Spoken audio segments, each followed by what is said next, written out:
Good evening, everyone. It is Sunday, April 5th, and we're back with another poem of the day.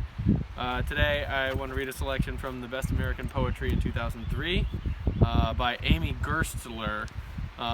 This is called An Offer Received in This Morning's Mail, and the subtitle is On Misreading an Ad for a Set of CDs entitled Beethoven's Complete Symphonies.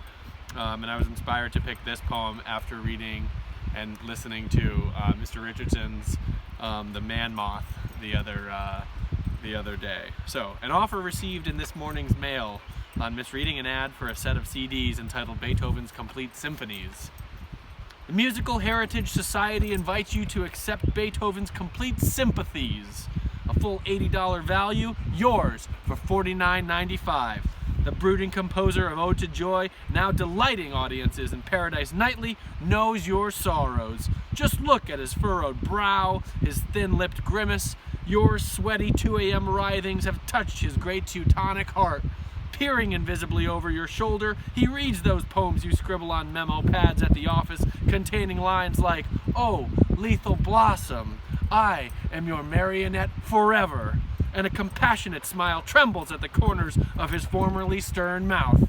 He'd be thrilled to set your poems to music. This immortal master, gathered to the bosom of his ancestors over a century ago, has not forgotten those left behind to endure gridlock and mind ache, wearily cross-hatching the earth's surface with our miseries, or belching complaints into grimy skies, further besmirching the firmament.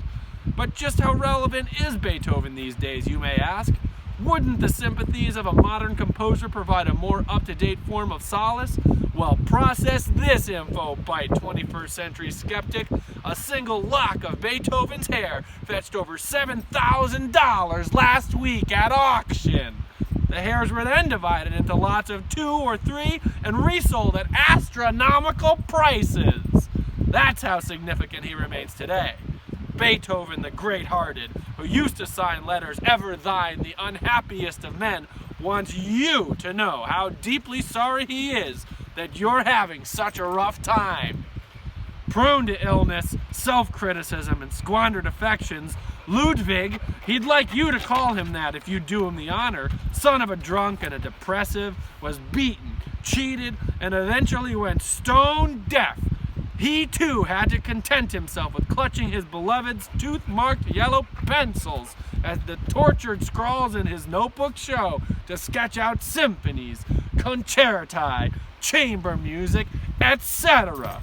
Works that still brim, as does your disconsolate soul, with unquenched fire and brilliance. Give Beethoven a chance to show how much he cares. Easy financing available. And remember, a century in heaven has not calmed the maestro's celebrated temper, so act now. For God's sake, don't make him wait.